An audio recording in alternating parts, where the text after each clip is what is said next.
Hi everyone, it's nice to be back, and I am excited to pick up where I left off, but changing back to the tone of the original purpose of this channel, which was to help former cultists.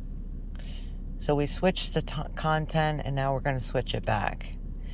And the reason why is because I'm realizing now, as the last couple of years have gone by, that there is not nearly enough discussion about the emotional trauma and backlash and baggage of former cult victims. So this would most likely be geared towards Jehovah's Witnesses, Mormons, and Muslims. Ex-Jehovah's Witnesses, ex-Mormons, ex-Muslims. There's a common denominator with all three of them, and that is a very high level of fear should the cultist step out of line. There is retribution. There's a price to pay if they step out of line. And as an adult, if you have since left the cult, you are left with a lot of scarring and damage.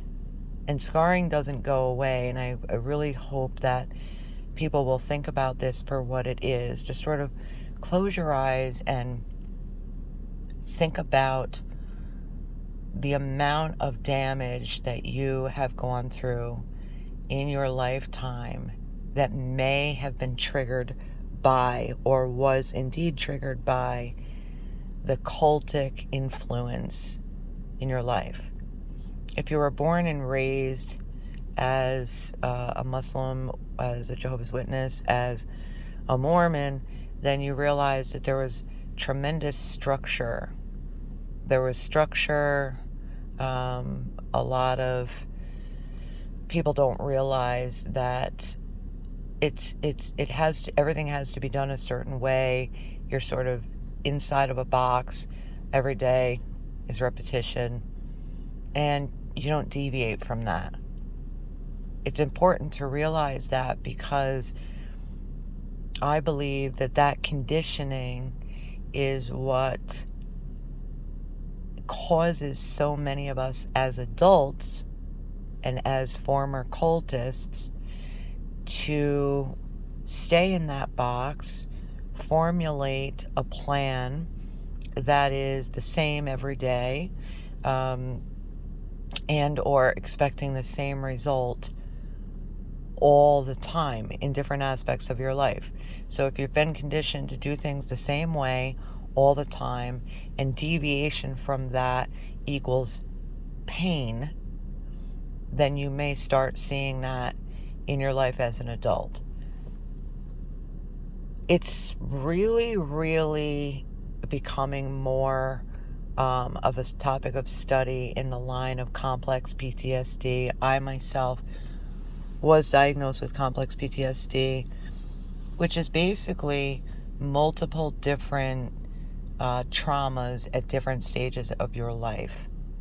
If you're a former cultist, chances are you're going to have not just that trauma, but other traumas, and they're going to be, the foundation of those traumas is going to be the cult.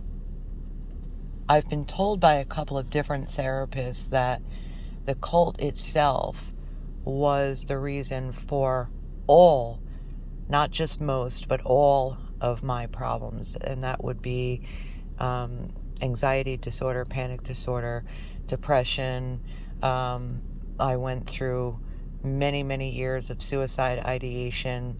That's one of the reasons why I went after the Jehovah's Witnesses Society as hard as I did on the topic of suicides, is because suicide to me was an escape. I never attempted suicide, but I would fantasize about how I could do it and make it happen quickly so I could just end it, and then all the pain would stop, and then I could just be dead and not have to experience any more of the overwhelming emotional baggage that I had experienced my entire life. And I never really shared that with anybody, other than very, very close family members. And it's something that needs to be spoken of more often, because it all comes from somewhere. As a child, I grew to believe that everything had to be perfect. You had to look perfect, act perfect, dress perfect. Everything had to be just so. So there was a tremendous amount of pressure as a child to fit that mold of perfection, and you needed to act happy and together, because you couldn't let other people see that you were anything but a happy Jehovah's Witness. And this can be the same with Mormons and Islam as well. You have to act happy. You have to act as if you know you're in the right religion. You know that the religion that you're in is 100% truth. And you have to stand by that. You have to affirm it. You have to be able to tell everybody that. And so that's a lot of pressure to have to act that together, because it strips you of the right, if you will, to have emotions and feelings opposite of that image of perfection. You're not allowed to show, hey, you know what, I'm not happy here. I hate this. You're not allowed to show, this scares me. Why is it that I am fearful, let's say, as a Muslim? Why am I fearful that if I leave this religion, I will die? And the same goes for Jehovah's Witnesses. Why am I fearful that if I leave this religion, I'll die? You might not have asked yourself that question in those particular words, but you knew you were supposed to be happy and joyful in embracing that if I die in this religion, then that means I did it right. In Jehovah's Witnesses sense, if you go to your grave and you die as a Jehovah's Witness, you are guaranteed, as long as you're a good one, a good Jehovah's Witness, you're guaranteed that you are going to go to a paradise earth. So as long as you're good boys and girls, you're going to see flowers and lions and tigers and bunnies and whatnot, all jumping all over, and everybody's going to be perfect, and the world is going to have no dying plants, no car accidents, no nothing, as long as you're perfect. And with Islam, is if as long as you don't step out of line, and as long as you don't develop your own independent thinking and try to veer off and be your own individual, then you're going to go to heaven. You're going to experience the Islam's form of paradise. And so when you're young and you have that vision of perfection that you have to live up to, and that image that you're supposed to be showing everybody, it gets tiring. You'll notice actually a lot of meekness with Muslims. You'll notice they don't really seem all that talkative. They seem sort of to themselves. And you can imagine the world of mixed emotions, feelings, and confusion that they have within themselves. Much more so even, especially if there is a fear of death or of being murdered, should they decide to leave Islam, much more so than the other religions, which is a spiritual death or a burning in Armageddon, a natural cause, a divine cause of death. Those that are in Islam have actual fear of being killed. And there's a lot of them that are going to say, no, they don't. You have to remember, they are, in fact, still cultists if they're saying no, they don't, or they've completely ignored all the stories of the former Muslims, people who have had to leave their countries in order to feel safe and seek refuge. So we have that sort of perfect box that we need to establish and wrap our minds around. that we demanded perfection of ourselves as children. And so, and or if we were not children, if we were grown a little further in age, we got conditioned to that way of life. And so when you wake up, you have to do this. If you're Jehovah's Witness, you have to make sure you study the Watchtower on Monday nights. Be ready for the meetings. You got to make sure that you get your highlighters, get your book bags. That's the life that you lived. You had to make sure you go out in service a certain amount of hours a week. It was very repetitious, and so you didn't have a whole lot of time to think to yourself, something's not right here. And so you would just immerse yourself in the duties that were in front of you, and you wouldn't second guess it because you knew, I'm doing what I'm supposed to do in order to make it out of this life without burning in Armageddon, right? So you feared the physical pain, you feared God's judgment, and so you had to live that perfect life, or as perfect as possible. The problem therein lies when you didn't do things the way you're supposed to, or when you sinned, that meant death or punishment. And the punishment is what was frightening. So you started to condition yourself to be ready for punishment. Now bring that forward in today's day and age. I'm ready for punishment. I messed up. I did something wrong. I did something out of sync of the way I was supposed to do it. I'm ready for the punishment. And how does that translate in a relationship sense? Meekness, gearing towards people that are dominant, who are controlling, who tell you what to do.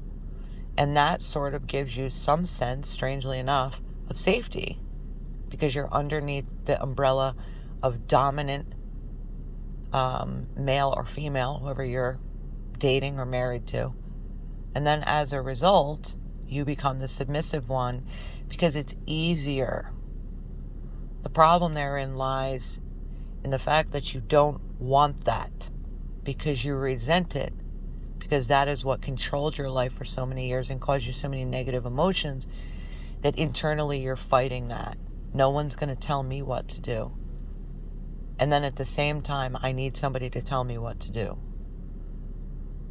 It's very, it's sort of a Pandora's box when you really look into what you have felt and dealt with over the years and the reactions that you've had that were caused by the cult and the brainwashing, the mind control, the structure that said you have to do things a certain way, and if you break from that, that equals pain. There will be consequences. You might be drawn towards controlling relationships unknowingly, while you continually say, I don't want to be controlled, I don't want to be controlled, I don't want to be controlled. That is the after effect, that statement is the after effect of the fact that you were controlled for so many years. So you dispute that mentally and you say, I'm not going to be controlled. No one's going to control me. And you'll defy it. You might even resent positions of authority, because the authority has direction. For instance, a police officer giving you a ticket, you might automatically think to yourself, who is he to pick on me or to single me out when there's all these other criminals out there doing things, and he's got to single me out. And you might get mad instead of accepting the fact that you simply broke a rule. You might actually hold hostility, same towards teachers, any type of positions of authority. And other people aren't affected by that. They might just say, they might not have been at the age, they might not have joined the cult at the age where they were still experiencing emotional conditioning, where their brains were still being formulated to make certain decisions and react based on certain things that were ingrained in their minds. As complex PTSD sufferers, you probably are noticing how quickly you are to get angry. You are resenting anybody telling you that you need to do something a certain way. You're resenting anybody who is trying to dominate or control you. And instead of just brushing it off like a lot of other people do, they might just brush it off and say, I'm done with this, and cut the cord and make the break. You hold on, because as long as that person is dominating you, well, it must mean that they care. Why? Because you were told many moons ago, the reason that we're telling you to do this is because we care. So you may be subconsciously looking for that control in your life, for other people to control you, while at the same time resisting the control. If you've got a pattern, and I'll end this session with this one, and I'm going to do a lot more topics on this because I really need to discuss a lot of these things myself. If you are the type of person that was made to feel that you need to be perfect, you need to do everything perfectly, then you set a bar that was really high for yourself. And I have a very close family member who warned me about setting a bar too high for myself. And that just happens to be what I do. And so when you feel as if somebody insults you or makes you feel as if you are a failure, you don't just brush it off. You internally feel destroyed, because it's that important for you to uphold the image, make sure everybody sees you as perfect, as structured, as mature, as whatever. You have this image of yourself that you need to show everybody. And if somebody tries to point out flaws in you, it's difficult to see their angle, because you immediately go into self-destruct mode. Because the perfection is so important to you, and it's so ingrained in you. And the demands that you've made of yourself. I'm not that. I'm not that. I'm this. That when someone tells you you are that, whatever that may be, you feel destroyed. And that can immediately lead to automatically wanting to experience darkness to make that pain go away, because the pain is so deep. Imagine tree roots and how long and meandering they are. They can go into your neighbor's yard, they're so long. Well, those are the roots in you of pain, of betrayal, of suffering. All those things that you've carried with you for years, but you couldn't show it because you're not supposed to. You're supposed to act happy, together, and with it. All of these things combined are the perfect storm for suicide ideation, major depression, panic anxiety attacks, the need to be in control at all times. It can come out in all different ways. Fear of doctors, fear of illnesses, fear of finding out something's wrong with you, hypochondria, overly sensitive to, certain stimuli, overly sensitive to people's opinions, wanting to fight, wanting to protect yourself, wanting to protect somebody you see as weak.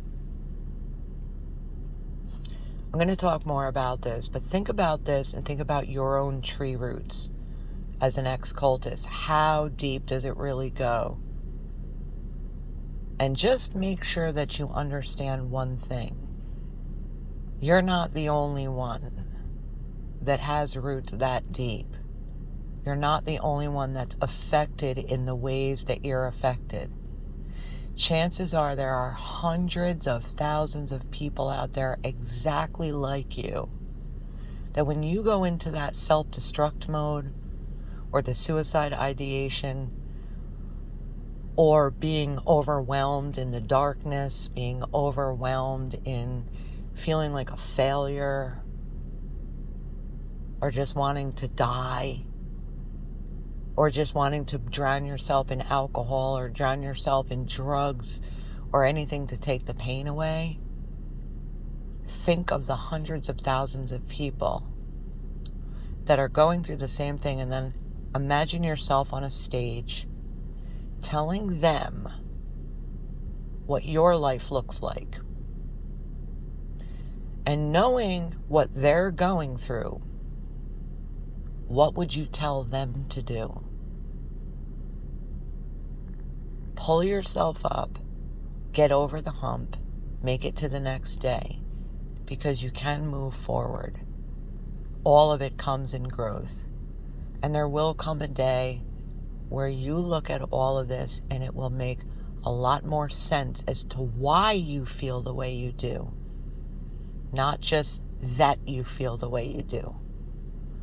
That's going to be the number one topic that I think I need to start coming out with more on this channel, because I've taken another long break and I need to get back into helping the ex-cultists to understand their own minds, and we need to do this together. I'm in it with you, folks, and we're going to do it together. Thanks for watching.